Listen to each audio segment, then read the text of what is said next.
राघव एक 30 साल का अकेला लेखक था जो पहाड़ों के बीच स्थित एक पुराने हवेली में किराए में रहने आया था।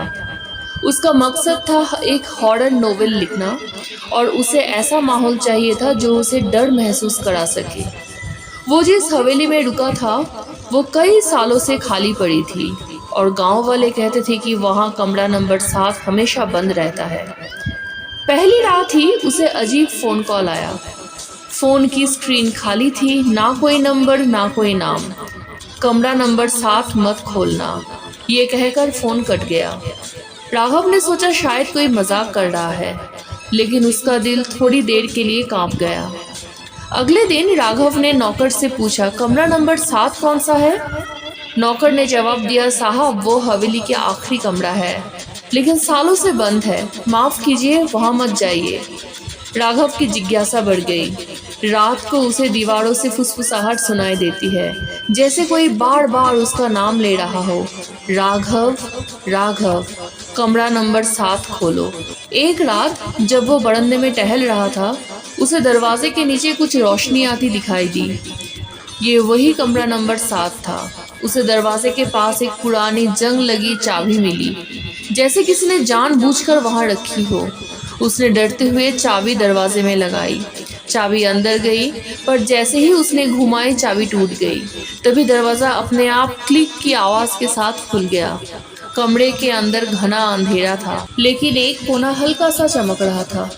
उस कोने में एक पुराना आईना रखा था, धूल से ढका हुआ। राघव ने जैसे ही आईने से धूल हटाई, उसकी चीख निकल गई। आईने में उसका चेहरा नहीं था, बल्कि एक जली हुई औरत का चेहरा दिखा जो बुरी तरह मुस्कुरा रही थी। वो अचानक पीछे मुड़ा, लेकिन वहां कोई नहीं था। आईने में औरत का चेहरा अब धीरे धीरे राघव के चेहरे में बदलने लगा। वो दौड़ता हुआ कमरे से बाहर निकला, लेकिन हवेली अब बदल चुकी थी। दरवाजे बंद, खिड़कियां बंद, जैसे उसे कैद कर लिया गया हो।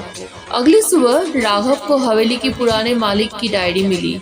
उसमें लिखा था, कमरा नंबर 7 उस दिन से बंद है जब मेरी पत्नी ने खुद को आग लगा ली थी। वो मुझे धोखा दे रही थी और मैंने खुद उस कमरे में उसे बंद करके जला दिया था। अब उसकी आत्मा वहां कैद है। हर कोई जो इस कमरे को खोलता है उसकी शक्ल धीरे धीरे बदल जाती है। उसकी शक्ल में राघव ने शीशे में देखा। उसका चेहरा अब आधा वैसा ही हो चुका था जैसा आईने में था। राघव को समझ आ गया, अगर उसने आत्मा को मुक्त नहीं किया तो वो पूरी तरह उसी में समा जाएगी। उसने रात को कमरे में पूजा की, शुद्ध अग्नि जलाई और डायरी में लिखे मंत्रों का जप करना शुरू किया। तभी कमरे में तेज हवा चलने लगी, दीवारें कांपने लगी और औरत की चीख गूंजने लगी, तू मुझे नहीं रोक सकता, अब तू मैं बन चुका हूँ। राघव का शरीर कांपने लगा, लेकिन उसने हिम्मत नहीं छोड़ी। अंत में एक तेज चीख के साथ कमरा शांत हो गया। सुबह दरवाजा खुला, हवेली वैसी ही थी, लेकिन कमरा नंबर 7 अब पूरी तरह राख में बदल चुका था।